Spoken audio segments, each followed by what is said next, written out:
Greetings, young chemists. Here we are again live from Angst Hall room 245, the chemistry lab. Today, talking about the properties of substances. Chemistry is the study of matter and the changes that matter goes through. And a big part of that, of course, has to do with the properties of matter. And I'm sure Jen has talked a little bit about those kinds of properties. On the one hand, we have physical properties that are things that we can measure without changing, and then there are chemical properties that you're going to investigate all throughout the course. If you were to bring me, for example, a baggie of white powder that you just found on the street and say, what is this stuff? There are a number of ways I could proceed to do that, but one of the simplest ways is to try and establish, first of all, whether it is an ionic substance or a covalent substance. I'm sure she's talked about these two major categories of matter, the ionic substances consisting of ions, positively and negatively charged atoms that come together in a crystalline solid via the very strong attractive forces that are manifest. Covalent substances that are molecular, consisting of atoms that are covalently bonded with each other. And the two types, ionic and covalent, tend to have very, very different properties. For example, ionic compounds, because of those very strong electrostatic attractive forces, clinging very tightly to each other, tend to have very high melting points. That is, it's difficult to accomplish the transition between solid to liquid. They also tend to be soluble in water as a result of the ions and the polarity of the water molecule. And once they are free to move, those ions will conduct electricity both in solution and in the molten state, which of course is difficult to do. Covalent compounds, on the other hand, because they're held together by much weaker intermolecular forces, tend to have fairly low melting points. They're easy to transition between the solid and the liquid phase. They tend, if they are true nonpolar covalent substances, to be insoluble in water, although many covalent substances are polar. I'm sure Jen will talk at great length about that. And these polar substances are soluble, so that solubility test less helpful in the case of our covalent compounds. But whether they are polar or not, they don't consist of charged particles, and hence in solution or in the molten form, covalently bonded molecular substances are non-conductive. So one of the things that we can do then to test these properties is to try and melt our substances, to try and put the substances in solution with water, and then to use our special device here to test the conductivity of it. I have for your viewing enjoyment here 3 white powders. Note that color rarely helps us identify substances. Here, sodium chloride, a classic ionic substance.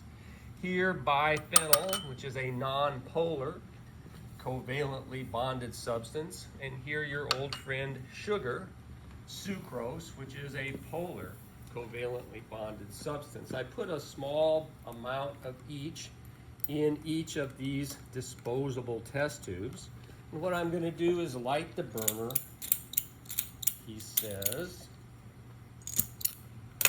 and I'm going to take each one of these test tubes and put it in my test tube holder.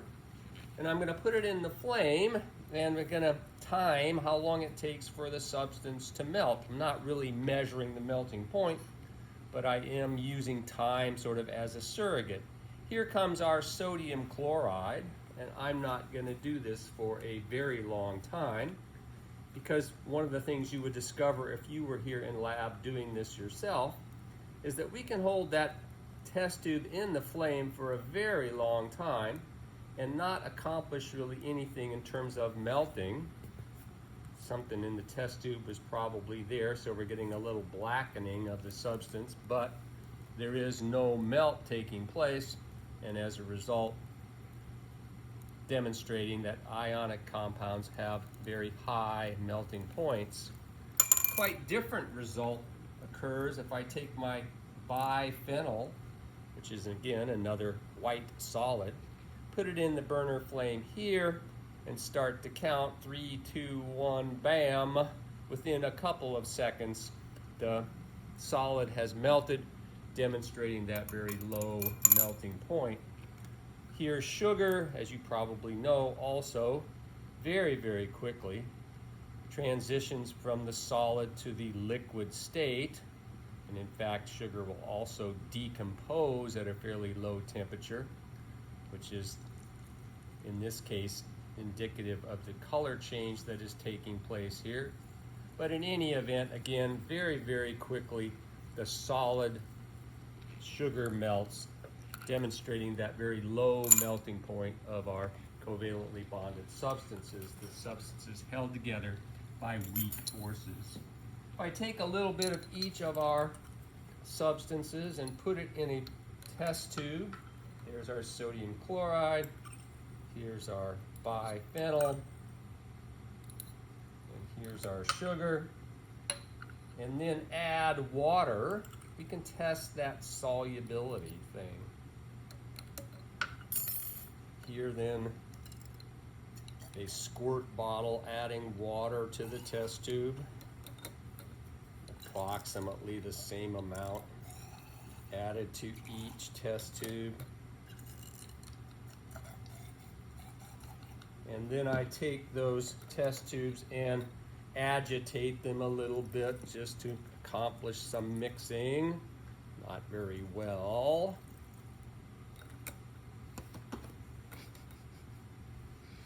Don't do that at home. We see that the sodium chloride, as you would expect, completely dissolves in the water. It is soluble, the ions having opposite charges surrounded by the water molecule. The biphenyl, being a nonpolar covalently bonded substance, does not dissolve at all. The nonpolar particles do not interact with the polar water molecules. Sugar, as you're aware, also highly soluble. And again, that solubility criteria less helpful in classifying our substances because sugar is a very polar substance. If we look at what this looks like here then in terms of the interaction amongst the particles, here is a representation of what happens when you put an ionic compound in water. The ions separate, water molecules surround those ions and keep them apart, and we say then the ionic compound is soluble, dissolves in water. The same basic thing happens with polar covalent substances. In this case, the large sugar molecule has portions of it, areas of it with slight partial charges. It is a polar molecule. And that allows then again the polar water molecule to surround those sugar molecules and keep them apart. Again, the substance dissolves. In the case of biphenyl, however, there is no interaction. The nonpolar covalent substance and the polar water molecules simply don't interact, and as a result, the substance doesn't dissolve. Finally, the conductivity thing. If I take a little bit of my ionic compound and put it in a well plate, then I put a little bit of my nonpolar substance in the well plate and a little bit of polar sugar solution in the well plate, and then test it with my conductivity tester. Here it goes into our solution of sodium chloride. Wow.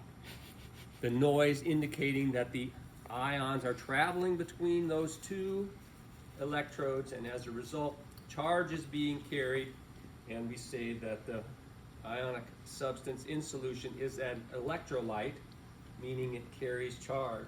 If I try the same trick in my polar covalent, my nonpolar substance, we get no real signature at all. Again, the biphenyl not being composed of charged particles, no electricity being carried. Likewise, if I try the same thing with my sugar water, again, no signal as a result of the fact that polar or nonpolar covalent substances don't conduct electricity. In diagram form here, it shows kind of what happens here, a little bit bigger just so you can see. In the case of our ionic compounds, the positive and negatively charged ions travel between the electrodes and give you that loud beep, whereas in the case of covalently bonded substances, whether they are polar or nonpolar, again, no attraction to the electrodes, no movement, and as a result, no beep taking place. And so again, if we summarize the two different substances, ionic compounds, again, high melting points, soluble in water, and conductive of electricity when they are in solution. Covalently bonded substances invariably have a low melting point, and they are non-conductive of electricity. Their solubility is governed, however, by whether or not the molecules are polar, a subject that will be covered in much greater detail in the days to come.